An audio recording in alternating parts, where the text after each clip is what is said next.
Welcome to our deep dive, all about how to rekindle that spark. That spark that seems to fade in long-term relationships. Ooh, exciting! We'll be looking at Melvyn C.C. Valenzuela's Reignite, Reclaim the Spark in Your Relationship. A very intriguing title. Isn't it? Yeah. We're going to explore those actionable strategies and all that good stuff that you are looking for when you're trying to keep the flame alive. I love it. And in this one, I think we have a really fascinating author. Yeah, tell me about Valenzuela. Wow. What's his background? I was really intrigued because he has a really diverse background. He's a security consultant, Okay. private detective, Wow. a life coach, ND, and author. That's pretty unique. Yeah. And his other book, just to give you a sense of sort of his interests and experience, is called The House Always Wins, The Unseen World of Casino Security. So he's seen it all. Yeah. He's seen the good, the bad, the ugly. Right. He knows how people work. And I think that probably gives him a really unique lens to, approach relationships. Yeah, that's got to be a gold mine of information for him. Right. So let's jump right into Reignite, because right off the bat, he tackles this huge misconception that I think so many of us have. What's that? The happily ever after myth. That's a big one. Fairy tales have done us dirty. Right. Like we grow up with these stories where love just magically conquers all. And it's effortless and it's, It's just smooth sailing once you find the one, right? Right. And then you get into a real relationship. Reality hits. Yeah. And you're like, wait a minute, this isn't what I signed up for. This is not what I was promised. Where's my prince? Where's my castle? And it sets us up, I think, for so much disappointment. Big time. Because you go in with these unrealistic expectations, and then when the challenges inevitably arise, because every relationship has challenges, You start doubting everything. you doubt the relationship, you doubt yourself, you doubt your partner. Right. And that's where Valenzuela steps in and says, hold on a second, you're looking at this all wrong. So how does he say we should be looking at it? What's the right way to approach this? Okay, so Valenzuela uses this really cool analogy. He compares love to a garden. Okay. I like that. Which is a beautiful way, I think, to illustrate that, a garden, it doesn't just bloom on its own. Yeah. You have to nurture it. You have to give it attention. Right. You have to, weed out the bad stuff. Oh, so those challenges we were talking about, those are like the weeds Exactly. that pop up. And we need to deal with them. You can't just ignore them. You can't just be like, oh, I'm going to let the weeds take over my garden. Right. No, you got to pull them out. Okay, so love is a garden. We get it. But how do we know if our garden needs a little TLC? How do we know if we're drifting apart? Right, what are the signs? What are those red flags? Right. So Valenzuela, he highlights a bunch of subtle but very important signs. Give me a few. Okay. So one of the biggest ones is, you guessed it, communication breakdown. But it's not just about talking less, right? Because you can still be physically talking to each other. Oh, yeah, absolutely. But it's the quality of those conversations that really matters. Right. It's about what you're actually talking about. Okay, so give me an example of what that looks like in a relationship. Okay, so picture this. You used to share every detail of your day with your partner. You'd come home, you'd be excited to tell them about your day. They'd be excited to hear about it. Right, it's like that debrief. Yeah, like you're catching up, you're connecting. Yeah. But now you're only talking about logistics. Oh. Like grocery lists, who's picking up the kids, what's on the schedule. It's just the day-to-day management. Exactly. So you've gone from sharing your inner world, your thoughts, your feelings, to just focusing on the practical stuff. Wow.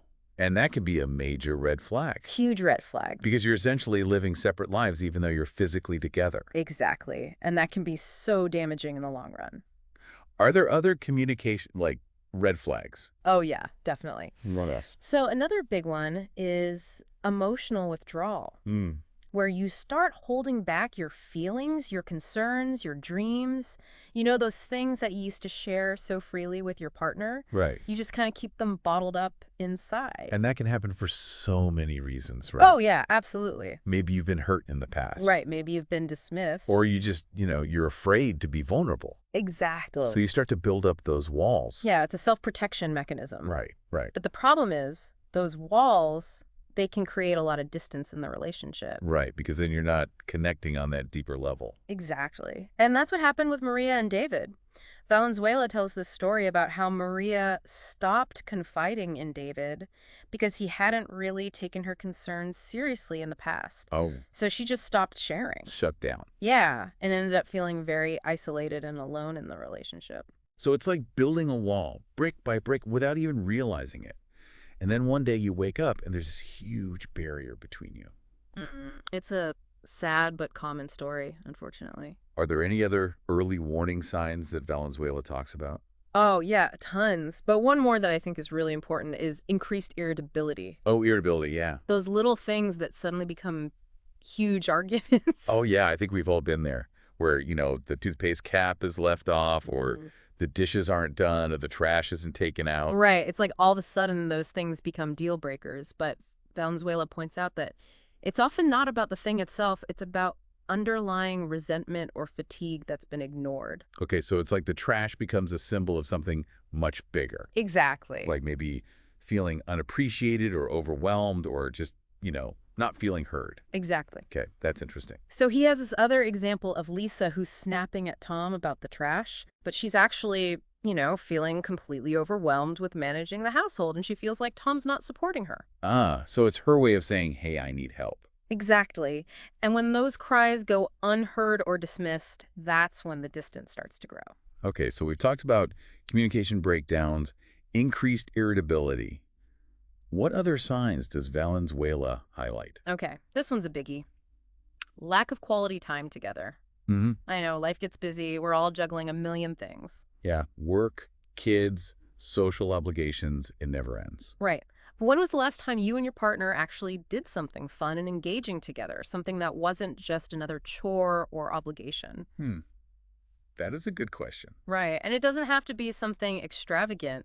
It could be as simple as, cooking dinner together, going for a walk, playing a game. Right. Just something where you can actually connect and be present with each other. And put the phones away. Yes, absolutely. Because he actually uses the example of Alex and Jamie, who used to have these awesome weekly date nights full of laughter, connection, really enjoying each other's company. Right. But then over time, they ended up just sitting on the couch, scrolling through their phones. Oh, yeah. I've totally been there. It's so easy to fall into that trap. You're together, but you're not really together. Exactly. And that lack of quality time, it really eats away at the connection. Right. And then, of course, there's the physical intimacy, which often starts to decline when those other areas are neglected. Yeah, absolutely.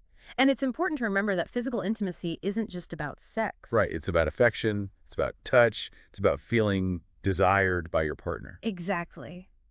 Those hugs, those kisses, holding hands, cuddling. Those little moments of physical connection. They all contribute to feeling close and connected. So when those start to fade, it's a pretty clear sign that something's off. Yeah. And Valenzuela says that recognizing these signs, these subtle signs of drifting apart, it's actually the first step towards making positive changes.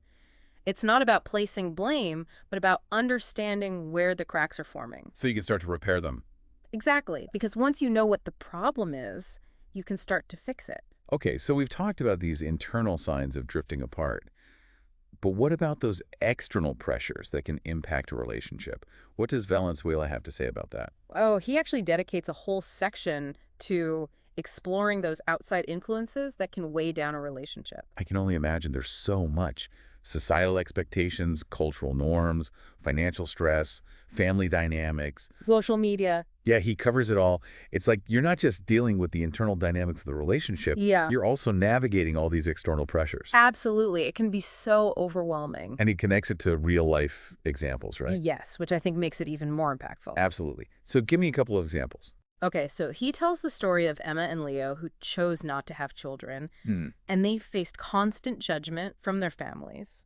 Like, when are you going to give us grandkids? Yeah, that pressure is huge. And it can really put a strain on the relationship. Right, because you're trying to figure out what you want as a couple, and then you've got all these outside voices telling you what you should be doing. Exactly. And it's not just about kids, it's about all sorts of things. He also talks about the pressure to conform to certain cultural norms or expectations. Hmm. And he gives the example of Priya and Arjun, who struggled because Priya's mother kept criticizing Arjun's career choices. Oh, family dynamics. Yeah, Yeah, that can add a whole other layer of complexity. big time. And then there's the financial stress, which, let's be honest, is a huge burden for many couples. Oh, yeah. He tells the story of Jack and Mia, who struggled after Jack lost his job, and Mia ended up carrying the financial burden. Ugh, money problems are the worst. The worst. They can create so much resentment and tension. And of course, we can't forget about the influence of social media, Oh, that's a big one. because it's so easy to get caught up in those seemingly perfect lives that people portray online. Right. You see these picture-perfect couples on Instagram, and you start to feel like your own relationship is falling short. Why aren't we going on fancy vacations? Why aren't we that happy? Yeah. And he has a great example of Lisa, who starts comparing her marriage to these idealized relationships she sees on social media. Mm. And it made her feel so inadequate and unhappy. It's like everyone's showing you their highlight reel, and you forget that real life is messy and imperfect. Exactly. So what's the antidote to all of this? Well, that's where Valenzuela's advice comes in. Okay, I'm listening. He stresses the importance of open communication with your partner. So talk about it. Yes. Talk about how you're feeling. Set boundaries with those outside influences. Okay, yeah. And really focus on building a strong foundation within your own relationship. It's about focusing on what you can control. Right. Which is your own connection with your partner. Don't let those external pressures dictate your happiness. Absolutely. So, we've laid the groundwork. We've talked about those challenges. Now I want to get to the good stuff, the practical strategies Let's do it. for actually rekindling that spark. Let's reignite those relationships. Okay, so what does Valenzuela recommend? Well, he starts with a concept that I think you'll find incredibly valuable. It's the 5 love languages. Ooh, yes. I've definitely heard of those. But to be honest, I'm not really sure how they work in practice. Like, what does that actually look like in a relationship? Oh, I think we should dive into those love languages because they're super fascinating Let's do it. and really practical. Yeah. Okay, so have you ever felt like you're putting in all this effort to show your partner you love them, Oh, yeah. but it's like your efforts aren't landing? Like, it's not getting through. Right, like you're trying so hard, but they just don't seem to get it. Totally. Like, maybe you're showering them with compliments, but they're like, yeah, whatever. Exactly. Or maybe you're always doing things for them. Oh, yeah. That's my love language. Oh, really? I used to think that if I did all the chores, Uh-huh. that was like the ultimate act of love. It could be for some people. Right. But that's where Valenzuela says it all comes down to speaking the right love language. Okay, so explain this love language thing to me.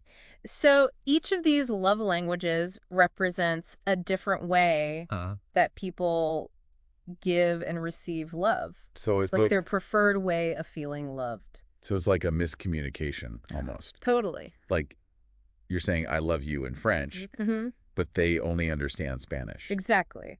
And that's where things can start to go wrong in relationships. Yeah. Because we often express love in the way that we like to receive it, Right. but that might not be what our partner needs. Okay, that makes a lot of sense. So we got to figure out what language they speak. Okay, so remind me, what are the 5 love languages again? Okay, so we've got words of affirmation, Okay. acts of service, receiving gifts, quality time, and physical touch. Okay, so let's break those down a little bit. Words of affirmation, that seems pretty straightforward. You feel loved when people say nice things to you? Exactly. Like compliments, words of encouragement, Yeah. expressing appreciation verbally. Right. Those are the things that make these people feel seen and loved. Okay, yeah, get it. What about acts of service? Is that just like doing things for your partner? Yes, but it's more than just any task, right? All right. It's about doing those things that genuinely lighten their load or make them feel cared for. So it's like doing the dishes without being asked. Exactly. Or taking care of that errand they hate doing. Yes. Things that, they'll really appreciate. I could see how that would make someone feel so loved. Especially if they're super busy or stressed. Right. Those acts of service can be huge. Okay. What about receiving gifts? So this one is often misinterpreted, right? Oh, yeah, as being materialistic. Exactly. Like you only feel loved if people are buying you stuff. Right. But it's not about that at all. It's truly about the thoughtfulness behind the gift. Okay. Like it's not about how expensive it is. Right. It's about showing that you are thinking of them. So it's those little tokens of affection. Exactly. Like a little souvenir from your trip. Yeah. Or their favorite candy bar. Or even just a handwritten note. Oh, that's so sweet. Something that shows you put thought into it. Okay, I'm starting to see how nuanced these love languages are. What about quality time? This one is all about giving your partner your undivided attention, Oh, like being present, okay. engaged, Mm-hmm. putting away all distractions when you're together. So no phones at the dinner table. Ideally not. Okay. It's really about making your partner feel like they are the most important person in the world when you're spending that time together. I can see how that would make someone feel incredibly loved and valued. Right. It's powerful stuff. Okay, and last but not least, physical touch. So this is about expressing love through physical affection. Hugs, kisses, holding hands, cuddling, those types of things. I think that's the one that most people associate with intimacy, Uh-huh. but it's obviously not just about the sexual aspect. Oh, for sure. It's about those non-sexual touches that just communicate care and connection. Absolutely. Okay, so this has all been super helpful.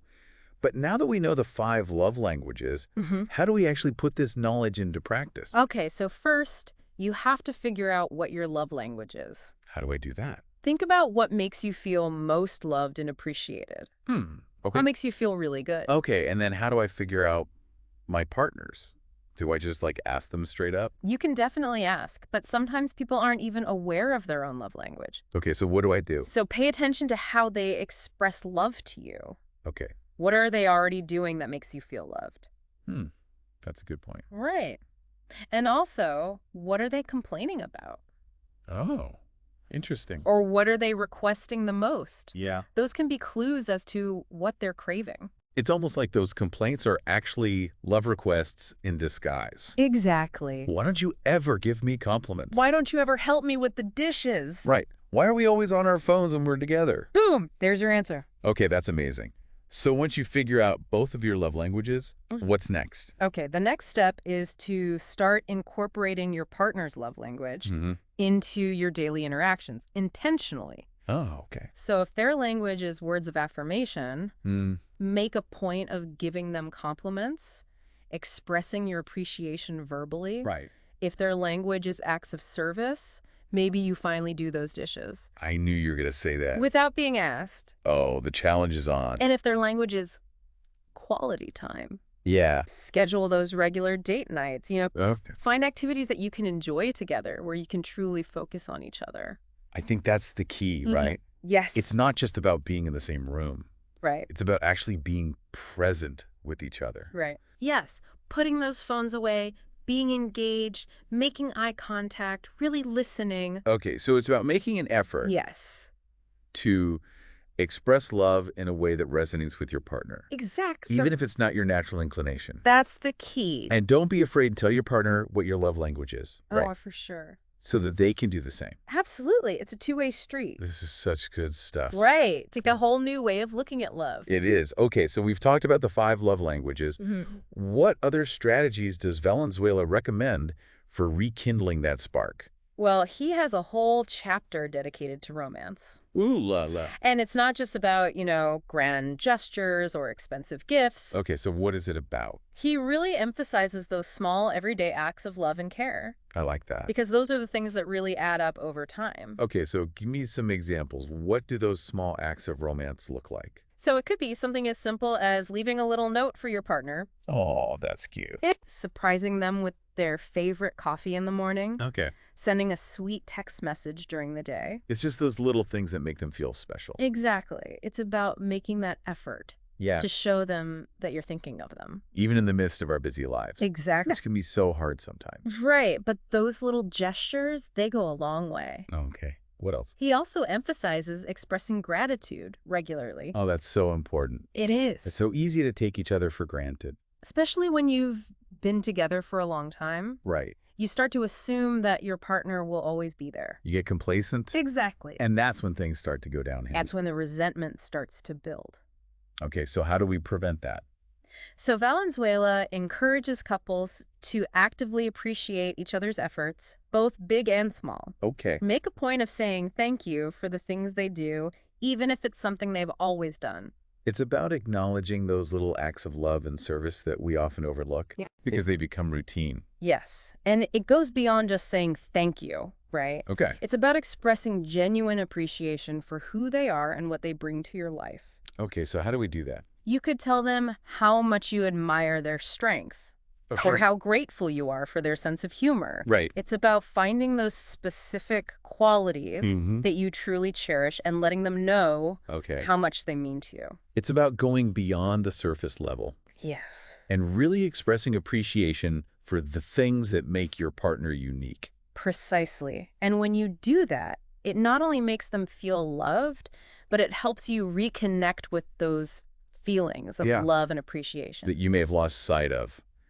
It's easy to forget So easy to forget. when you're in the thick of it Yes. and life is crazy. Absolutely. This is a great reminder. Right. We all need to hear this. Okay, so we've covered love languages, romance, gratitude. What else does Valenzuela have for us? Well, communication. Ah, yes, the cornerstone of any healthy relationship. Right. But he goes beyond just talk to each other. Okay, so what's his take on communication? He talks about open and honest, but also compassionate communication. I think that's a really important distinction. Right. It's not just about getting your point across. Right. It's about doing it in a way that fosters connection Right. and understanding. And I think the compassionate part is key Totally. because it's so easy to get defensive or critical. Especially when you're feeling hurt or frustrated. Exactly. But if you can come at it from a place of compassion, Mm-hmm. it can make a world of difference. So what are some of the strategies he suggests for communicating more compassionately? Okay, so he emphasizes active listening, Mm-hmm. empathy, Okay. and using I statements. I've heard about I statements, but I'm not really sure how to use them effectively. Okay, well, think about it this way.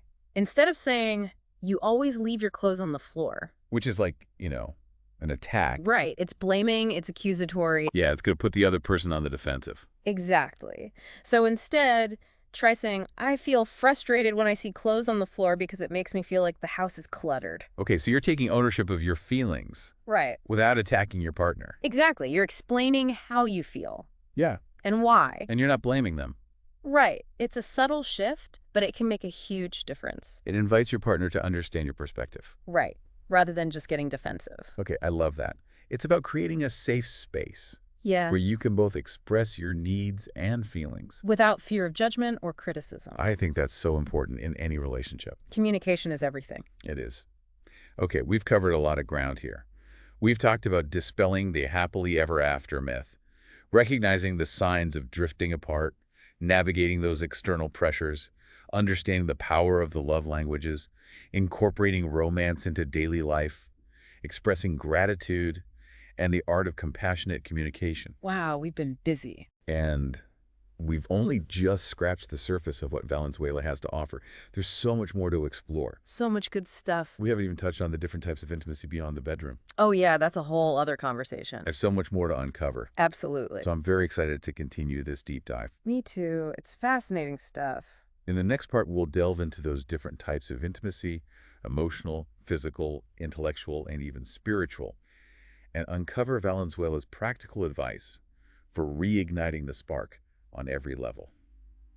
Welcome back to our deep dive into reigniting relationships. We're using Melvyn C.C. Valenzuela's Reignite as our roadmap. We've covered some really powerful concepts in parts 1 and 2. Everything from debunking those happily ever after expectations. Right, which are so damaging. Totally. And we talked about those love languages. Such a good framework Right. for understanding how we give and receive love. And how to get on the same page with your partner. Okay, but I'm ready for more of those practical strategies Valenzuela offers. Specifically, I'm curious about playfulness. How do we bring back that sense of playfulness and adventure, especially when you've been in a relationship for a while? Well, you're in luck because Valenzuela dedicates a whole section to that. Really? Yeah, the power of playfulness as like an antidote to routine Right. and boredom. Because that's what happens. What? Relationships fall into a rut. It's Exactly. all work and responsibilities and chores, and you kind of forget to have fun. It's like, where'd the fun go? Yeah. Valenzuela argues that playfulness isn't just about having fun, though. It's actually a way to Yeah. strengthen the bond and remind you Oh. why you fell in love in the first place. Okay, I'm intrigued. What are some of Valenzuela's suggestions for reintroducing playfulness? Okay, so he recommends actually scheduling playful activities together. Okay. Things like, Like what? Give me some examples. trying a new restaurant, Okay. going on a hike, Right. having a game night. Yeah, those are great. Anything that kind of breaks you out of that routine Yeah. brings back the laughter. Okay, but honestly, sometimes life feels so serious Right. and overwhelming that it's hard to even think about being playful. Oh. What about those times when you're just, exhausted and stressed? Yeah, Valenzuela suggests incorporating playfulness into those everyday moments, too. Oh, I like that. Just little things. So what does that actually look like? Like teasing each other playfully. Okay. Sharing funny stories from your day. Right.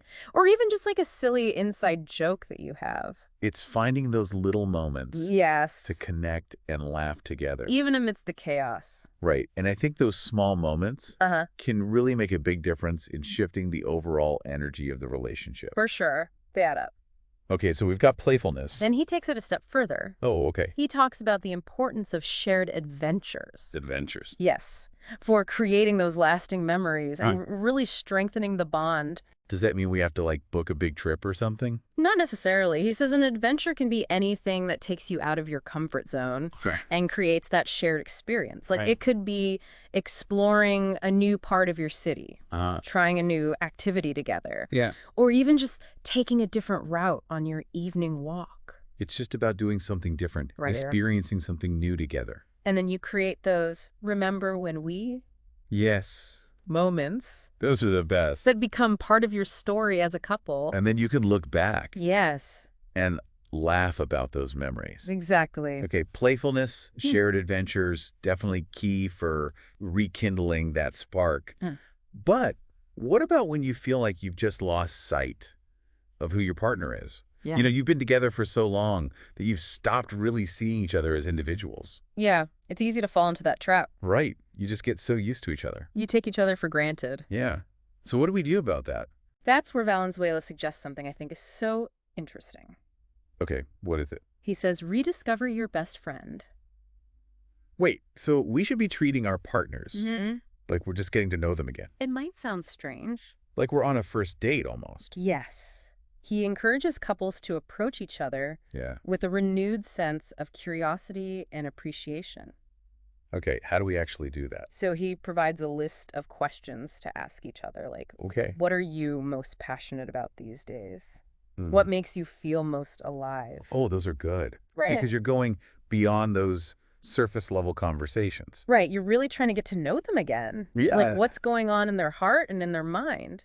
It's like peeling back the layers and reconnecting with those things Uh-huh. that you found so fascinating about them in the beginning. Exactly. And who knows, maybe you'll fall in love all over again. On a deeper level. It's like a whole new chapter in your love story.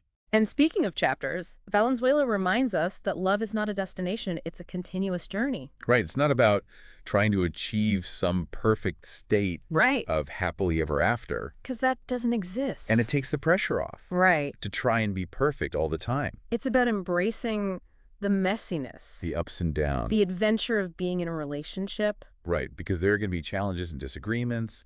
And, it's not going to be sunshine and roses all the time. No relationship is. Right. So he's saying those ups and downs are normal. Totally normal. It's how you navigate them together that makes all the difference. And those challenges can actually bring you closer. If you let them. If you work through them together. Okay, wow. We have covered so much ground in this deep dive. It's like Valenzuela has given us a whole toolkit for rekindling that spark. He really has. And he even includes bonus tools. Really? In the book. What?